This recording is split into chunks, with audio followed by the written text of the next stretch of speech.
इस किताब के लेखक जॉन सी मैक्सवेल है। सोचने पर आधारित यह किताब आपको बड़ा सोचने के लिए प्रोत्साहित करती है। इस किताब में लेखक ने 4 प्रकार की थिंकिंग के बारे में बताया है।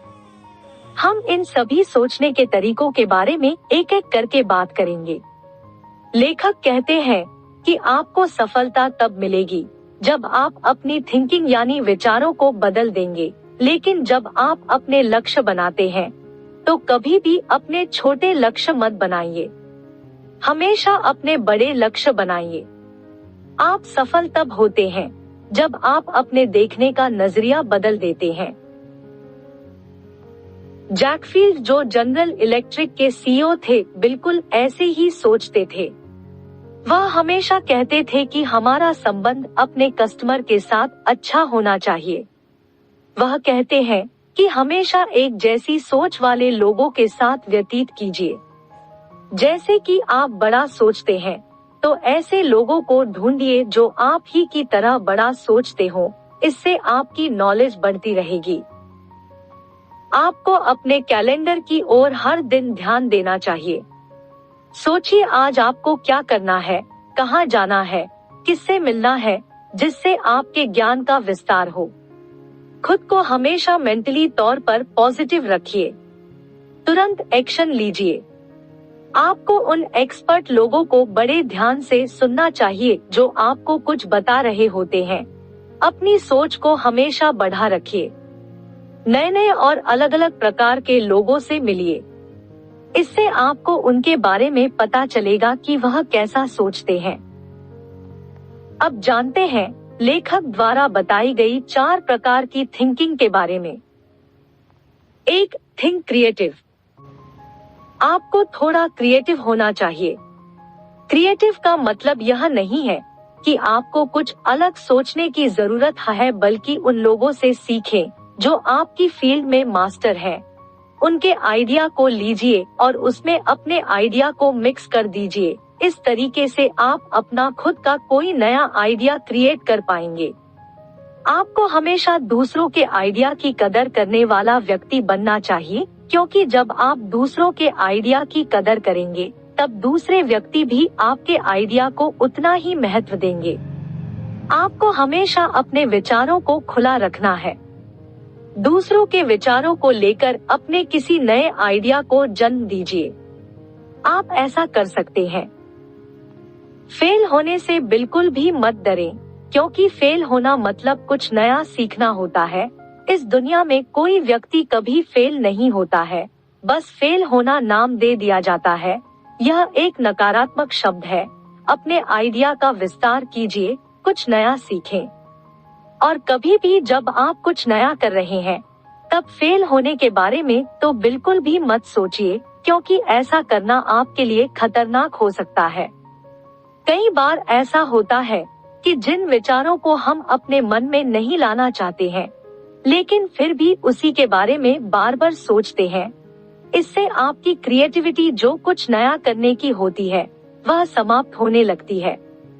यदि आपको कोई समस्या आती है तो अपने आप से सही सवाल पूछिए, क्योंकि सवाल ही वह जरिया है जिसके द्वारा आप सही उत्तर ढूंढ पाएंगे।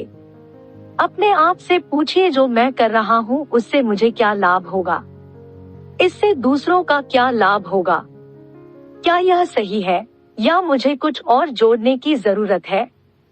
इस प्रकार के सवाल आपको सही उत्तर हासिल करने में मदद करते हैं। हमेशा अपने आप से सही सवाल पूछिए। 2. स्ट्रेटेजिक सोच को अपने जीवन में अपनाइए।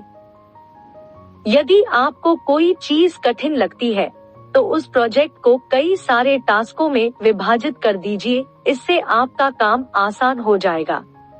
स्ट्रेटेजिक सोच एक रणनीति बनाने की विधि है। जो आप कर रहे हैं उस काम को कई सारे भागों में विभाजित कर दीजिए। जॉन, जो प्रतिदिन अपनी कैलेंडर को देखते हैं और प्लान करते हैं उन्हें आने वाले दिनों में क्या क्या करना है, वह 40 दिन का समय लेते हैं। इन्हीं 40 दिनों में वह अपने ट्रबल का समय निर्धारित करते हैं और यह भी सोचते हैं कि इस समय में अपने परिवार को कैसे समय दे सकता हूँ। वह अपने परिवार के लिए भी समय निकालते हैं। जब घर आते हैं तो अपने कार्य को छोटे छोटे टास्कों में विभाजित कर देते हैं। इससे उनका कार्य बहुत ही आसान हो जाता है और उन्हें साफ तौर पर उनका लक्ष्य प्राप्त किया हुआ नजर आता है। इस प्रकार स्ट्रेटेजिक थिंकिंग आपको एक नजरिया देती है कि आप अपने लक्ष्य को हासिल कर सकते हैं। इसे अपनाने से रास्ता बिल्कुल साफ हो जाता है। आप क्लियर देख सकते हैं कि आपका लक्ष्य इतने दिनों में प्राप्त किया जा सकता है। तो फिर देर किस बात की है, आपको स्ट्रेटेजिक थिंकिंग को अपनाना चाहिए, है ना?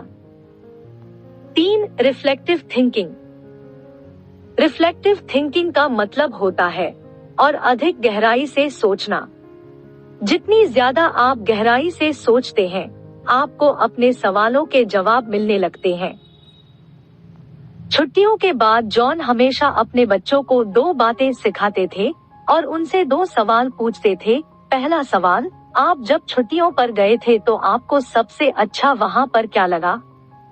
एवं दूसरा सवाल कि आपने वहाँ से क्या क्या सीखा? जॉन का मानना है कि जब हम सही तरीके से सवाल पूछते हैं तो इस प्रकार से हमारे ब्रेन को सिग्नल जाता है और यह हमें अधिक सोचने पर विवश करता है, जिससे हमें सवालों के जवाब मिलने लगते हैं और ऐसा करना हमें नया सिखाता है। अपने बच्चों से इस प्रकार के सवाल पूछते हैं तो उनका दिमाग उन्हें और अधिक एवं बेहतर तरीके से सोचने के लिए तैयार करता है। रिफ्लेक्टिव थिंकिंग का फायदा यह है कि जब आप किसी चीज के बारे में बहुत गहराई से सोचते हैं तो आप समझ पाते हैं कि आपने अपनी पुरानी सिचुएशन से क्या सीखा और आप उससे क्या सीख सकते थे। इससे आपको भविष्य के निर्णय को लेने में सहायता मिलेगी। किसी भी निर्णय तक पहुंचने से पहले आपको समय लेना चाहिए, जिससे आप उस चीज के बारे में और बेहतर तरीके से जान पाएंगे। कई बार लोग अपने आप को सोचने के लिए समय नहीं देना चाहते, क्योंकि वह मानते हैं कि किसी चीज के बारे में गहराई से सोचना उन्हें बहुत बोरिंग लगता है। ऐसा हो ही नहीं पाता। लेकिन रिफ्लेक्टिव थिंकिंग का आप लाभ उठा सकते हैं।